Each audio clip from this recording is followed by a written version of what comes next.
Scariest film since Silence of the Lambs. Best horror film of the decade. All these quotes, all this stuff that they push in these adverts now, it does get you pumped. I mean, it got me into the cinema.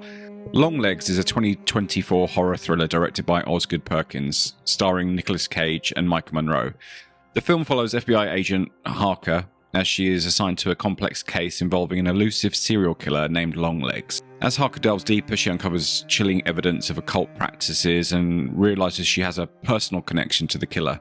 The film quite cleverly intertwines psychological and supernatural horror elements, but I don't know the build-up to this film and kind of the way it's being sold is what you're kind of getting on the screen. I really did enjoy it. I think it looks beautiful. It's very, very dark. It looks very indie. It looks like it's something that could have been made in the 70s, the way it's shot.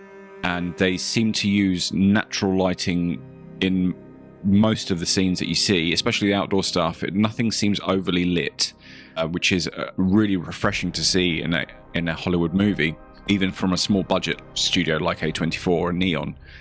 I want to discuss the things that I think worked and what I think didn't work. What worked, I think, were the performances. Beside Nicolas Cage, Micah Monroe's portrayal of FBI agent Lee Harker really added depth and relatability to the film, and she's kind of seen as a quite a strong counterbalance to Cage's intensity.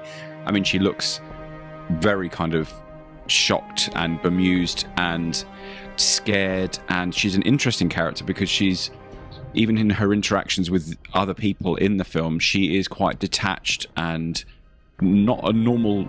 She doesn't respond to things in a normal way, and so she's quite an intriguing character. The cinematic craftsmanship is fantastic.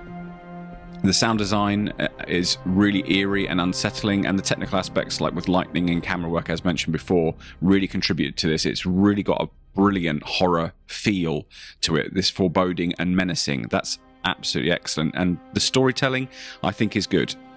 The integration of occult and supernatural is really interesting, and obviously the serial killer plot is innovative, and it's a unique take really on a horror genre, because it's not really showing it as that. It's not really presenting itself as this kind of film, but you don't really know which way it's going to go and which genre really it's ultimately going to stick to.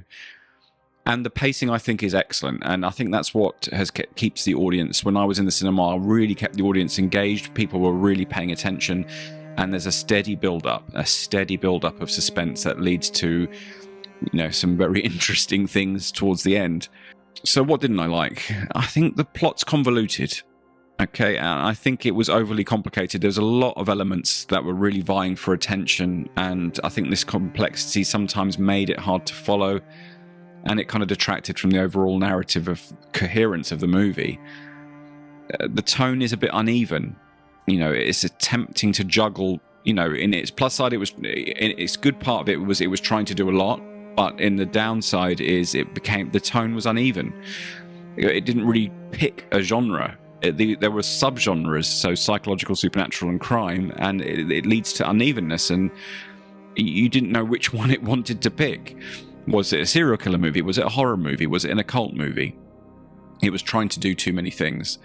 The character development, while the performances were generally really very good, some of the character development was really lacking you, especially for secondary characters, and it made it a lot harder for the audience to fully invest in the fates of some of the characters in this, because you just didn't really know who they were. Predictability. I think despite the complex narrative, certain plot twists and outcomes, you kind of saw them coming. I didn't want to think that that's what was going to happen, but it kind of ended up happening the way you thought it was, and that's always really a bit disappointing when you're watching a film with the cast like this, and obviously the production level that this did have, and it reduces the impact of the key moments that are kind of intended to shock or surprise you. Another element, that I titled this film about, was it as scary as they were kind of slapping over every single advert, scariest film of the decade, blah de blah. No, it's not. I mean, there are a lack of genuine scares in the film. I mean, it goes all in on atmosphere and foreboding and tension, but it doesn't really deliver in any one specific area. It just doesn't really get you fired up. You're waiting for something to happen that never really ultimately arrives.